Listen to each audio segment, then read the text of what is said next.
Hello, everyone. You're welcome back to Underground Cinema. At the moment, as most of you know, we're interviewing as many filmmakers as we possibly can on the run up to the 15th Underground Cinema Awards, which take place in the Royal Marine Hotel in Dunleary on November 16th. I have with me this morning Thomas Wallace, whose film has been nominated for a Best Student Award. The film is absolutely super. It's called Where Eagle Scouts Dare. Good morning, Thomas. Good morning, Dave.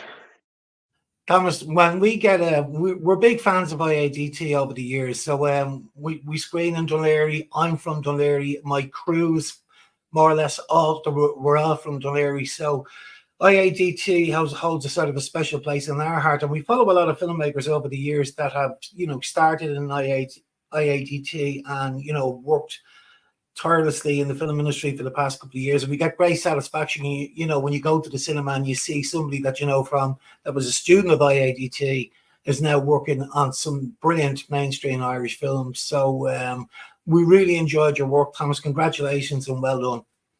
Thank you very much. Right, can you tell us a little bit? Can you maybe just give us a little bit of a synopsis on what the film is all about?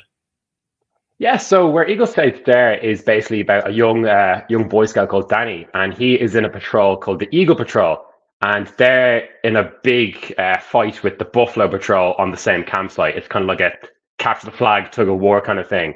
So Danny and his patrol leader Evan are the last two survivors of their patrol, and the whole idea is that Danny is being cut off when his patrol leader gets captured, and he has to single-handedly save the day from the evil Buffalo Patrol. Fantastic. It sort of reminded me a little bit of War of the Buttons. I don't know if you ever saw that film before, but it sort of reminded me a little bit of War of the Buttons. It's a coming of age film, really, and I thought that you have a relatively young cast working with you. They were fantastic. All of the guys were great. I mean, how did you approach working with such a young cast? Yeah, the cast were great, and War of the Buttons was a big influence on the film, as you can see from watching it. The young cast, it was my first time directing people who were the ages were from like 13 to 17, or even younger in some cases for the auditions. So we really had to approach it as kind of like on an equal level. We couldn't go myself and the producer Patrick. We held interviews where it was more like a conversation. We held auditions where we were just kind of seeing how they acted against each other. We tested out different lines, different reads. So it was very much we were under pressure, I think, because of the time constraints. We had a certain amount of time to prepare for the shoot. So we definitely approached it with a sense of who would be the best fit already in terms of personality for each character. Because kid actors, they're absolutely fantastic, but they're not Robert De Niro. They're not going to give you a transformative performance in the click of a finger. So it was very much an approach of which person is best suited to which role. And we did hold a few auditions, I think, over the span of a week or 2 weeks, and we got some great people in. And the three that stood out to us were Stephen, who plays Danny, Jonah, who plays the main Evan, and then Rory, who plays the villain Hugo.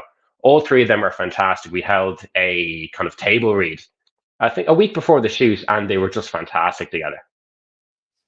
Yeah, like all the characters feel, very real and relatable. I was a scout myself, so I can relate to a lot of it as well. And I thought the visual style of the film was great. Your DOP did a fantastic job. Yes, Adam is just incredible. I've been working with him since the day we met in the first year of the college, and we have a very similar visual style, or in the ways that we think.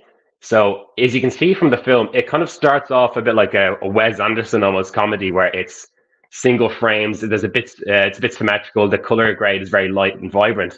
But then, as the film goes on, you kind of see more of a transformation to like Raiders of the Lost Ark inside of the tent to full on Rambo when Danny kind of gears up for the final attack. So it was very fun working with Adam to try and figure out at what points do we switch up the visual style. And I think it really works in the end. Yeah, and I think your production designer and costume designer lent to it as well. I mean, the production values are very, very good, very high, and the costumes are all A1. Makeup looks great, hair and makeup looks really good. It's a really polished production. Thank you very much. For the production design, most of the budget did go towards the costume and the overall look of the film, because there's no point putting loads of money into the light and the camera if what you're going to put onto the screen is going to it's not going to sell the world. So I was very lucky to work with a very talented group from the college as well. So Lara, who was the art director, drew up some amazing bits of concept art. She helped design the costumes. She helped with the look of the tent on the inside, the models that are inside the tent as well. You have little tokens that they can move around on a map, and also just bits outside. There are signs that are hanging up on walls. There's gates. There's the whole look of the film was really down to a group effort from hair, makeup, costume, model makers, so many talented people.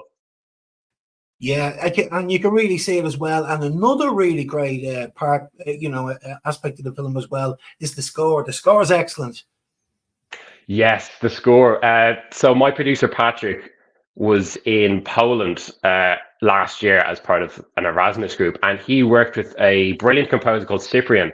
And Cyprian is he's from France, so he's in a different country. So when we were looking for the score of the film, we were looking for a composer. I was working in Dunn Stores at the time, and on my lunch breaks, I would go and I'd have calls with Patrick and Cyprian, and we'd talk about the different influences we wanted to have in the film.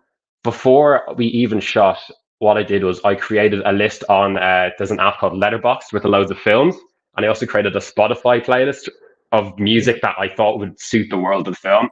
So I'm sure Shipian, he really appreciated it when I said, "Yeah, this is exactly what I want. I want nice bombastic bits of brass. I want trumpets, and I want kind of strings as well." So it was all very I'm going to say well thought out, but it was just inspired by so many different places. Yeah. So I mean, you collaborated with him on. You did a lot online, I imagine. Oh yeah, there was a lot of teams meetings there. Yeah. I mean, an awful lot of a lot of shorts that we've been screening over the past couple of years. Some of the composers, they're not always from Ireland. They are from abroad. I mean, I think of a brilliant composer, Joe Connon, who's done so many Irish films and lives in the States. But it does actually work. The online method dealing with a composer works quite well. You don't necessarily have to be in the exact same room as them. No, not at all. I think it was actually almost easier. So you have that distance where it's like he would send me an audio file, I would listen to it, and then I'd send him back notes. There's no need for me to fly over to France. The production value wasn't that much. Um, it was really good. It was a really nice way of working. We'd talk online about different influences, and we'd send each other ideas back and forth. And we actually did meet over the summer as well. So it was a very fruitful relationship there. Great. I mean, he did a top class job. He really did. I think he really captured the mood of the film. It just added to it. It's a bit like, you do a Spielberg film without John Williams. It's just not the same. As soon as you add that fantastic score to it, there is a touch of John Williams to it. Here and there. I picked up on what you thought was great. You mentioned Raiders there, and I got that sort of vibe from it. So it was really good. Absolutely. There's a bit in the tent when the main bad guy, Hugo, he has this kind of dramatic reveal. And in the score, when he turns around, there's a "dur, dur, dur," that I absolutely love. That reminded me of John Williams a lot from that bit. And from that point, when he sent me that, I was like, we've got it. Like, Yeah, you nailed it. Was this your first short film with IADT, or have you done work before? I've done work before, but they were very much smaller projects. So this was my first one where I had a bigger crew with me. I had like a full camera team, a full sound team. The other projects I worked on before were either kind of exercises or I was another head of department in a different film. So normally I like editing or producing. So I was doing that a lot before, but directing is where my heart is. Once I got the green light for this film, I was full steam ahead. I was ready to put my all into it. Cool. So what were the challenges you faced versus the project work you were doing before? Because all of a sudden you got your director's hat on. Did you find it challenging? I did, and there was a lot of challenges throughout the shoot. One of the biggest ones was the first day of filming. If you remember, in November last year, there was a big hurricane or a big storm. So that that lined up right with the first day of our shoot. So the first day we were shooting in studio, we'd built a tent for the scenes that would take place inside the tent. And I remember the morning of we woke up and all of the traffic was delayed by 3 or 4 hours. There no one was going anywhere. I had to get a taxi into the studio. And I was talking to the taxi driver, and he was like, "Oh, do you have anywhere important to be?" I'm like, "Yeah, I actually do. It's the first day of filming for my short." And we were both laughing about that. But we were 3 hours late to start. But luckily, because I had a great producer and a great team behind me, we were able to just pull our socks up and be like, right, let's get straight into it. There's no messing around. And there is a saying where like constraints force creativity. So we definitely did had to cut a few shots, but in the end, I'm really happy with the results. So challenges should be embraced. Yeah, very good. And then when it came to post production, I imagine you were heavily involved with your editor. Who did you edit? Uh, Another student called Elena, she was absolutely brilliant. Uh, for me, normally I really like editing, so it's hard not for me to be looking over the shoulder the whole time. But in terms of directing, it's so much better if you have a fresh pair of eyes to watch the film, because she was able to pick up on things that I didn't even notice before. So one of the shots, for example, there was there was a twig right in front of the actor's face, and I didn't see it in the rushes. So I was like, "Oh, why don't we use that shot?" And she showed it to me, and there's like a big leaf right in front of one of the actors' faces. But it's just that fresh pair of eyes to look at the footage and say, like, this is working, this isn't working.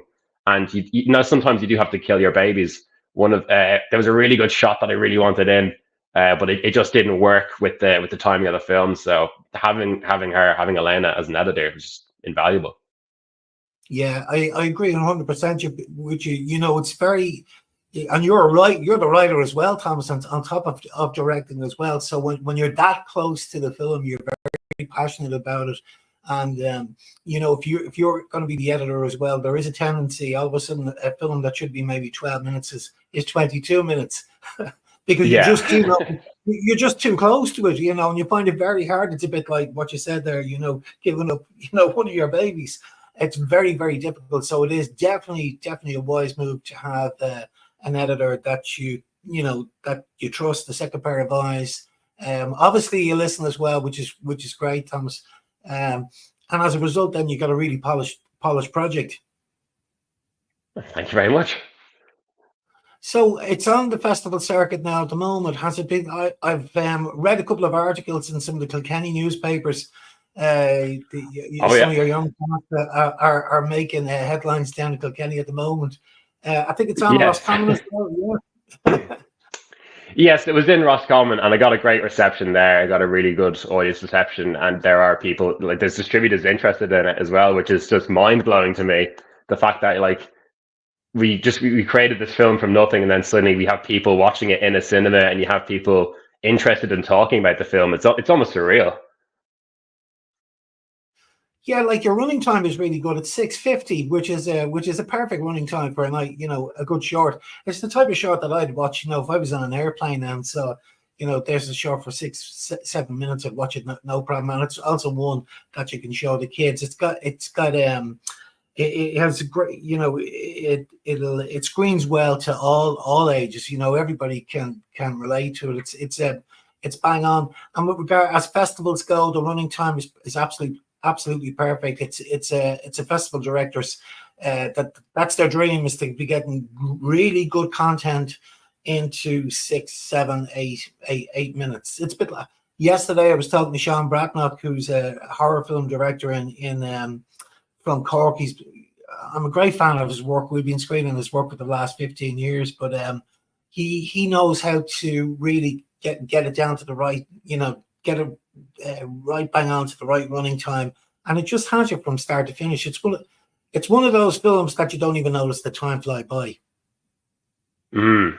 Definitely, it is a challenge, because normally when I write, I love a good dialogue scene, and that will run on for pages and pages. So it's great to have the enthusiasm, like I'm gonna have this idea happen, and then this is gonna happen. But to have somebody like a producer to be like, no, you need to get this down to a time where people are actually going to want to watch it, and even in the edit as well, you could there's scenes that I really like. There's scenes that we worked really hard on. Like we spent like almost an hour setting them up, and if they don't work, you kind of have to say to yourself if it's for the betterment of the film or if it's for the betterment of like your ego. You have to be able to stand back and realize, like what is going to be the best way for the audience to watch the film. So it's Yeah, definitely a challenge. great. Tell me about your location. Where did you shoot? So we shot in Dunleary, actually. We shot in Killiney Hill. So the script called for a campsite. So being a scout myself, I knew loads of campsites within the area. But in terms of like production, we were on a very small budget. So like traveling between Dublin to the mountains and back for three different days, it wasn't going to be feasible. So we had to be a bit creative. So we got permission to shoot on Killiney Hill, and there's a very very nice forest within the middle of Killiney, and there has I know. for some reason, I'm not too sure why, there's a big stone wall that cuts the park right in half. And when we did the location scout there, we were like, perfect. If we're going to have a territory divided between Buffalo Scouts and Eagle Scouts, what better way than to use what's already there and like have this big wall in between it. So we shot in November last year, and we caught it at that right time when the leaves were still orange. They didn't turn into like a brown kind of clump. It was cold, like it was cold, so you had to be careful with like just wrapping up and staying warm. But the look of the forest was really really like you couldn't have asked for better. Yeah, I know the location really well, so it is fantastic. I know the walls that you're talking about as well as a lot of real old stone walls that run right the way through the forest, and there's some derelict buildings there as well. The colors are fantastic. You're right. So you got the time of the year perfect. It adds to the film. It wouldn't have looked the same if you had done it, say, in January or February, where there wasn't a single leaf on the tree. So it's because the costume colors are very similar to the leaves. It just adds this sort of rich, warm feel to the film, which is great. Yeah, absolutely. The costume is one of the things I'm most proud of is the costume. So we had Lara, the art director, and we also had Ellie and Rebecca. They all worked together on the costumes. So for the heroes, the Eagle Scouts, they're in these kind of almost military greens. We had these big sashes made for Yeah. each of the characters, which in Ireland you don't have as Scouts. But I just really like the look of having loads of badges because that tells you so much about the characters. You have Evan, who's the main kind of rugged hero. He has badges going all the way across the sash.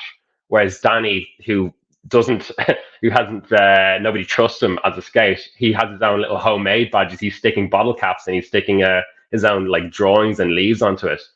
And the best costume for my money was the main villain, Hugo. He has this full cape, completely covered with badges. It's so over the top. He has medals, leather gloves. It really adds to the world of it, and I'm just so happy with how they turned out.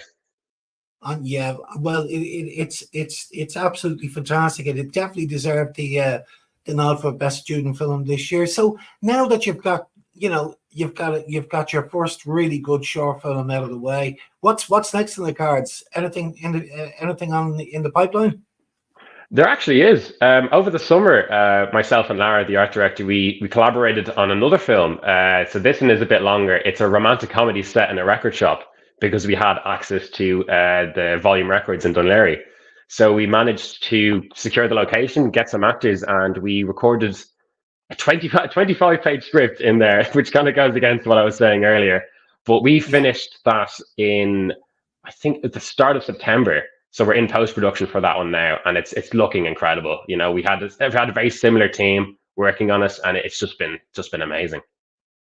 Yeah, surround yourself with really good people. I mean, if you can get yourself a really good crew, you'll end up doing a lot of collaborations over the next couple of years. It's really important to surround yourself with really, really good people. A tight team is really great as well.